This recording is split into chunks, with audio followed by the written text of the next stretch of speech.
सो हम एक्सरसाइज क्यों करते हैं, या मैं कहूँ कि हमें एक्सरसाइज क्यों करनी चाहिए।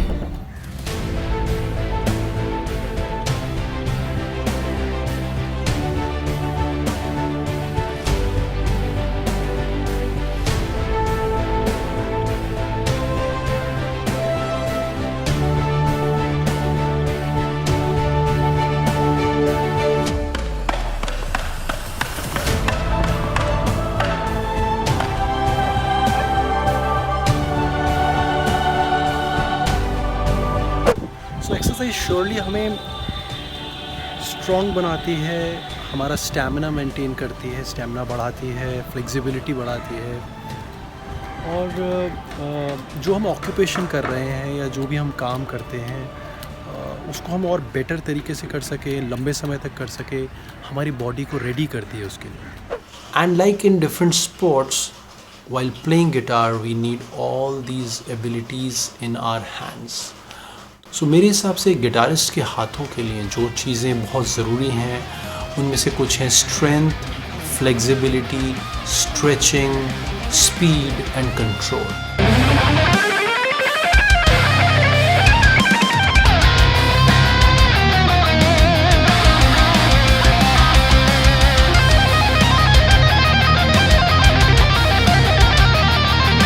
अलग अलग स्पोर्ट्स में हमें अलग अलग तरह की एबिलिटी की ज़रूरत पड़ती है, डिफरेंट मसल्स की ज़रूरत पड़ती है, डिफरेंट स्किल सेट की ज़रूरत पड़ती है। और हमारी जो सारी एक्सरसाइजेज हैं वो उन पर्टिकुलर स्किल सेट्स, एबिलिटीज़ को टारगेट करके चूज़ करी जाती हैं। सो एक बॉक्सिंग करने वाला इंसान जो एक्सरसाइजेज चूज़ करेगा वो डिफरेंट होंगी जो एक स्विमर की एक्सरसाइज होंगी उससे। और सिमिलरली इसी तरीके से जो गिटार प्लेयर्स, जो वायलिन प्लेयर्स या जो भी और इंस्ट्रूमेंट पियानो प्लेयर्स हैं, हम लोग भी अपनी मसल्स को कुछ इस तरह से यूज़ करते हैं जो सब लोग नहीं करते हैं। We use our fingers a lot. हमारी फिंगर्स में बहुत ज़्यादा स्ट्रेंथ चाहिए rather than the person who is not playing guitar. या मैं कहूँगा कि स्ट्रेंथ के साथ साथ हमें एक फ्लेक्सिबिलिटी चाहिए, हमें स्पीड चाहिए, हमें कोऑर्डिनेशन चाहिए। इसलिए जो भी एक्सरसाइजेज हम गिटार प्लेयर्स को करनी होती हैं वो टारगेटेड रहती हैं इन एबिलिटीज़ और इन स्किल सेट्स के लिए। फिज़िकल एक्सरसाइजेज तो इम्पॉर्टेंट हैं ही, लेकिन मैं कहूँगा कि जब भी आप गिटार बजाने बैठें, चाहे एक्सरसाइज के लिए या अपना आप रेपर्टोयर प्रैक्टिस कर रहे हैं, अपने सॉन्ग्स प्रैक्टिस कर रहे हैं, फर्स्ट ऑफ ऑल आपका mental focus should be there. आपको अपने आसपास के एनवायरनमेंट से कट करना पड़ेगा। अगर कोई डिस्टर्बेंसेस हैं उनसे दूर जाना पड़ेगा। ये आपका जो दिमाग है वो भी क्लियर होना चाहिए, क्लीन होना चाहिए, उसमें कोई कुछ और नहीं चल रहा हो। जब आप प्रैक्टिस करने बैठे, you should be totally focused on what you are doing.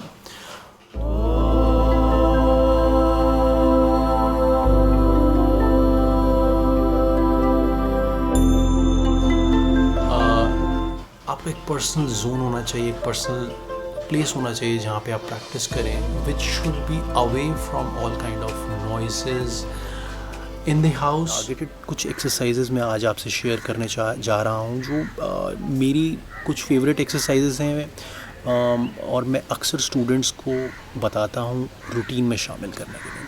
तो लेट्स सी। आज आपको थोड़ा बैकग्राउंड भी डिफरेंट लग रहा होगा। Actually I am not at my studio, I am in fact in Goa and at my brothers place. और जैसा कि एक्सरसाइज की बात हो रही है, so and it's a good weather, so I thought it's a good idea to sit outside and talk to you guys.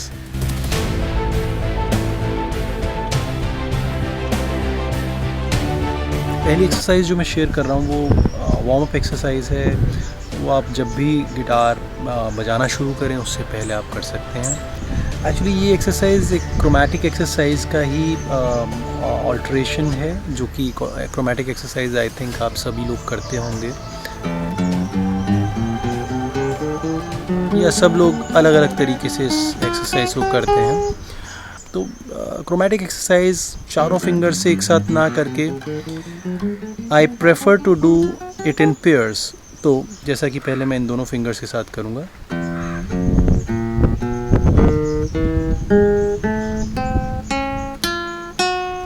इसके बाद मैं एक फ्रेट आगे मूव करूँगा और क्रोमैटिक रिवर्स में।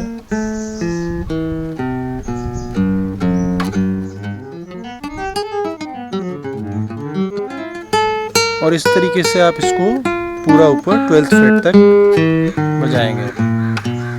बजाते हुए आपको जो बहुत ध्यान में एक चीज़ रखनी है कि आवाज़ में कोई बजिंग साउंड नहीं होनी चाहिए, आवाज़ कहीं म्यूट नहीं होनी चाहिए, और सारे नोट्स को इक्वल लेंथ बजाने की कोशिश करें। कोशिश करिए फिंगर्स की फिंगर टिप्स को यूज़ करिए। Instead of this use this side like this and press just behind the fret. Don't press too far away और don't press on the fret because this will mute. बहुत दूर दबाएंगे तो buzzing आएगी। सो just पास में। So once you reach your 12th fret you can just start coming back.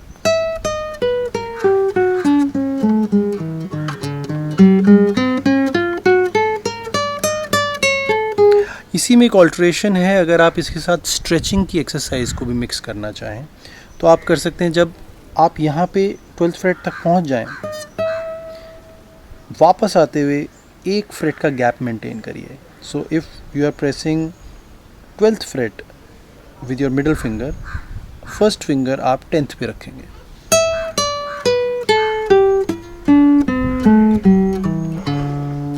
And वो आपको एक फ्रेट का जो गैप है वो मेंटेन करना है।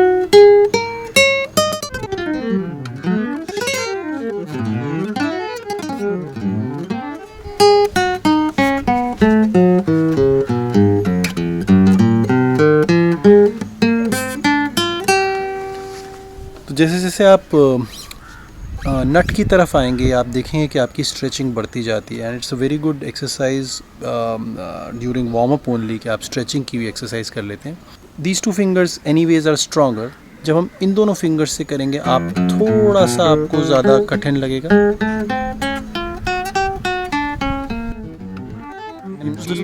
जब आप यूज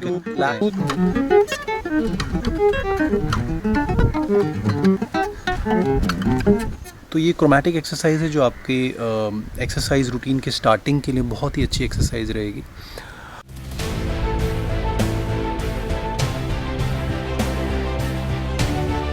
अगर मैं स्ट्रेचिंग की बात करूं तो स्ट्रेचिंग के लिए आप एक एक्सरसाइज कर सकते हैं। तो इसमें आप अपनी पिंकी फिंगर को 12th फ्रेट पे रखिए फर्स्ट स्ट्रिंग के, second string 11th freight, third string 10th freight and first finger on 9th fret of 4th string. So that will be our starting position. If you play this starting with your thumb और फिर अपनी first finger को आप एक freight ले जाएंगे पीछे और इन तीनों फिंगर्स को आप वहीं रखेंगे। इनको आपने मूव नहीं करना है। सो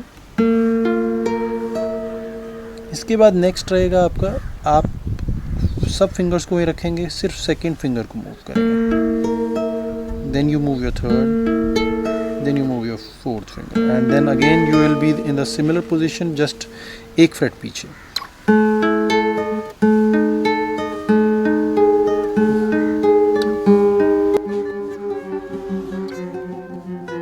जाओ कर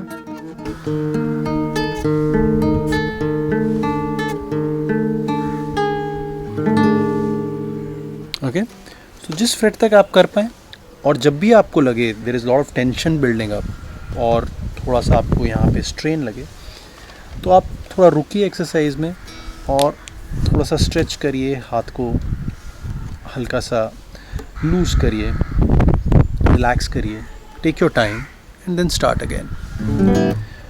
सो this was my one of my favourite exercise for stretching.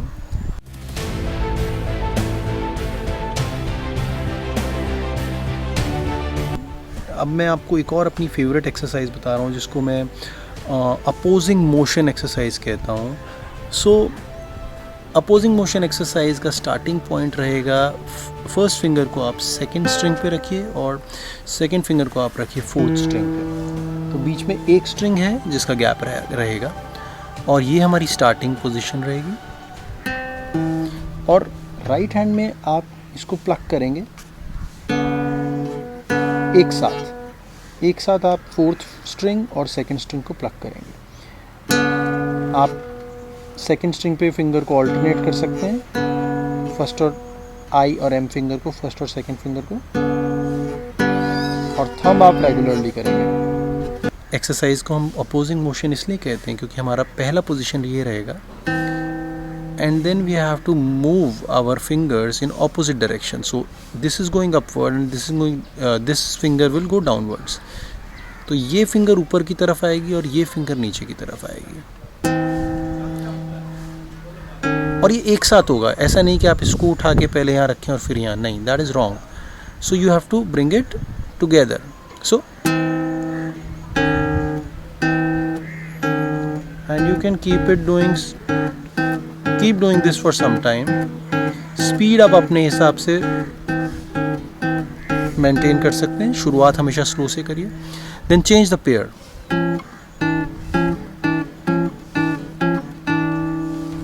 ध्यान रखिए इसमें आपका जो मूवमेंट है वो कुछ शोल्डर का मूवमेंट नहीं होना चाहिए, ना ही आपका एल्बो का मूवमेंट हो रहा है, ना ही बहुत ज़्यादा हाथ का मूवमेंट है, वो सिर्फ फिंगर्स का है। जितना आइसोलेट करके आप प्रैक्टिस करेंगे, और अगेन फिंगर टिप्स यूज करने की कोशिश करिए जितना हो सकता है। And then this is always the hardest.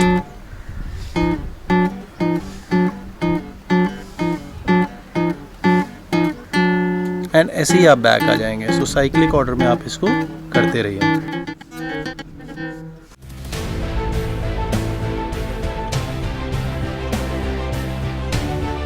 Strength building के लिए जो एक्सरसाइज बहुत ही पोटेंट है, बहुत ही कारगर है, वो है ट्रिल। सो ट्रिल का मतलब है कि आप इधर से एक बारी प्लग करेंगे और इधर आप हैमर और पुल ऑफ जल्दी जल्दी। Again you can do it as per your preferred speed. ये आपको स्ट्रेंथ देगी आपकी फिंगर्स में, आपकी फोर आर्म में, आपको लंबे समय तक बजाने के लिए स्टेमिना देगी और स्पीड भी देगी। अगर आप ट्रिल को इंक्रीज़ करना चाहें, स्पीड को आप इंक्रीज़ कर सकते हैं, स्पीड को धीरे धीरे, बट स्पीड को ग्रेजुअली इंक्रीज़ करें once you get lot of command in the exercise. तो पहले आप फर्स्ट फिंगर से करिए, कोशिश करिए जितना आपकी उंगलियां फ्रेट के पास ही रहें, दूर ना जाएं, ये ऐसे नहीं होना चाहिए। और बाकी तीनों फिंगर्स को रिलैक्स रखने की कोशिश करिए।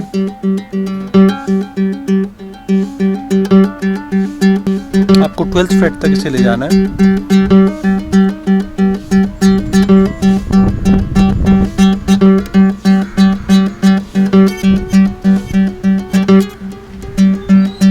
वापस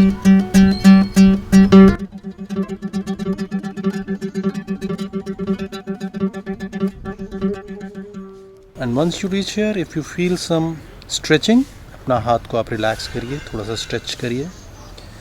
इसके बाद आप यही एक्सरसाइज फर्स्ट फिंगर को बेस बना के सेकेंड फिंगर से करेंगे।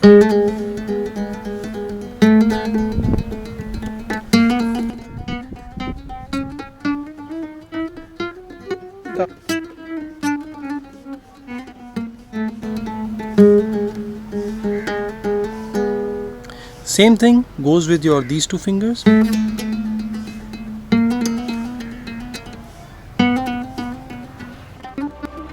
And similarly you can come back, and last but one of the most difficult,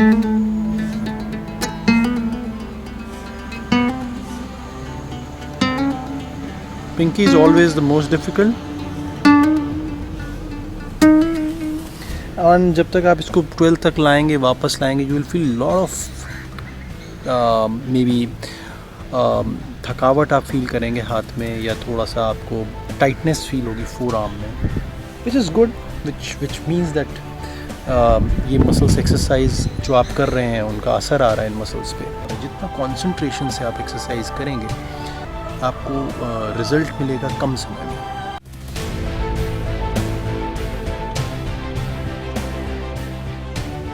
एक एक्सरसाइज मैं आपको और देना चाहूँगा यहाँ पे, जिसको मैं स्पाइडर कहता हूँ। स्पाइडर एक्सरसाइज अगेन बहुत तरीके से होती है, बट सो इसमें आप फर्स्ट फिंगर को फर्स्ट फ्रेट पे रखिए सेकंड स्ट्रिंग के, और थर्ड फिंगर को थर्ड फ्रेट पे फिफ्थ स्ट्रिंग के, and you plug them together. Then on the both strings आपको एक एक फ्रेट आगे आना है और फिंगर्स चेंज करनी है, and then you have to switch your strings, like first finger will come on fifth string और third finger आपकी second string पे आएगी, and then उसमें भी आप एक एक फ्रेट आगे second और fourth finger से बजाएंगे। तो हमारी एक्सरसाइज बनती है। सो आप इसको पहले एक ही जगह पे कर सकते हैं। You can stay at this place and practice again and again at a certain pace, और कोशिश करिए बजिंग ना हो, म्यूटिंग ना हो। Once you feel it is comfortable तो आगे चलना शुरू करेंगे, एंड उसकी वजह से ही मैं इसे स्पाइडर कहता हूँ, क्योंकि it looks like that a spider is moving.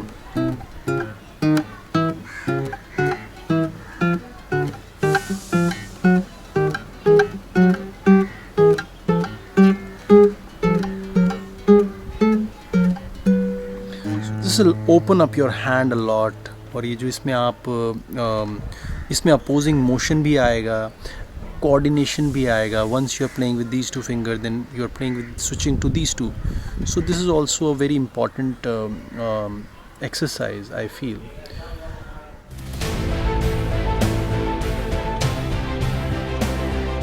एक और बहुत इंपॉर्टेंट चीज़ है हमारे लेफ़्ट और राइट हैंड का कोऑर्डिनेशन। तो मैं एक एक्सरसाइज आपको लेफ़्ट और राइट हैंड के कोऑर्डिनेशन के लिए भी देना चाहूँगा। तो इसमें इस हाथ में आप IM स्ट्रोक्स यूज़ करेंगे, और एक्सरसाइज कुछ ऐसे जाएगी।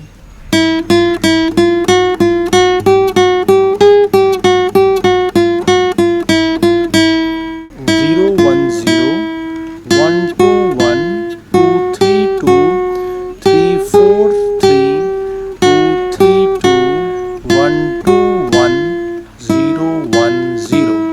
तो ऐसे करेंगे, और फिर हम एक एक फ्रेट इसको आगे ले जाएंगे।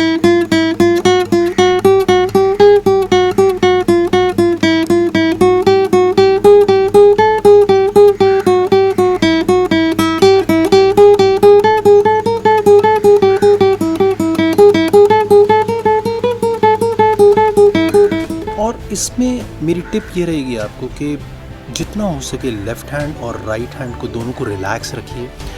कीप रिमाइंडिंग योरसेल्फ कि इसको रिलैक्स रखना है हमें, अपने राइट हैंड को और अपने लेफ़्ट हैंड को। देयर इज़ जब हम ये प्रैक्टिस करते हैं हमारे दोनों हाथों में टेंशन बिल्ड होने लगती है, तो you have to keep them relax.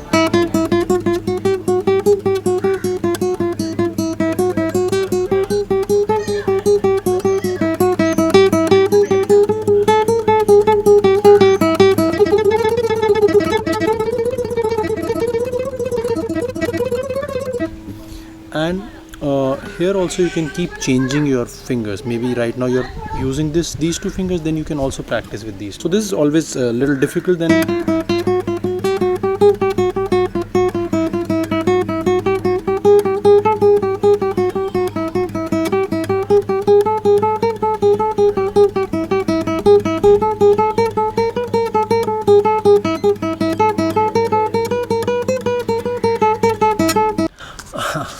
So I hope जो एक्सरसाइजेज़ मैंने आज आपसे शेयर करी हैं, अगर आप उसको डेली रूटीन में अपने इंक्लूड करेंगे, आप पाएंगे आप हर एबिलिटी, जिस एबिलिटी पे आप टारगेट कर रहे हैं, चाहे वो स्ट्रेचिंग हो, स्पीड हो, कोऑर्डिनेशन हो, स्ट्रेंथ हो, आप देखेंगे कि अगर आप रेगुलरली एक्सरसाइजेस करेंगे, आप इम्प्रूव करेंगे उन चीज़ों में।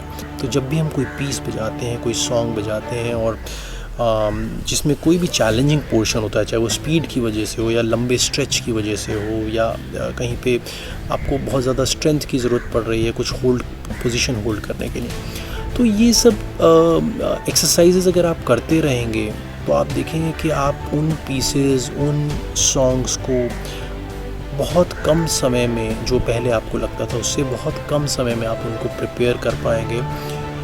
और this is the right way actually to improve your skill set. अगर आप अपने प्लेइंग स्किल को बढ़ाना चाहते हैं तो मैं एक्सरसाइजेस की वेटेज किसी भी सॉन्ग प्लेइंग से ऊपर रखता हूँ। और मैं समझता हूँ कि चाहे आप किसी दिन कोई सॉन्ग प्रैक्टिस करना मिस कर दें या कोई पीस प्रैक्टिस करना मिस कर दें, लेकिन don't miss your exercises, because exercises are not like कि आज आपने करा और एक्सरसाइजेज हमने आज एक एक्सरसाइज परफॉर्म कर दी तो it is done. No, exercise जितनी ज़्यादा करेंगे आपको अपने आप को ही आउट परफॉर्म करना है, अपने आप से बेटर नेक्स्ट टाइम करना है। अगर अभी आप एक पर्टिकुलर मेट्रोनॉम के लेवल पे कर रहे हैं, नेक्स्ट टाइम आपको उससे हायर स्पीड पे करना है। अगर आपके एक लेवल पे कहीं बजिंग आ रही है, कहीं वीकनेस है साउंड में, फुल टोन नहीं आ रहा है, म्यूट हो जाता है, आपको नेक्स्ट टाइम वो बेटर परफॉर्म करना है।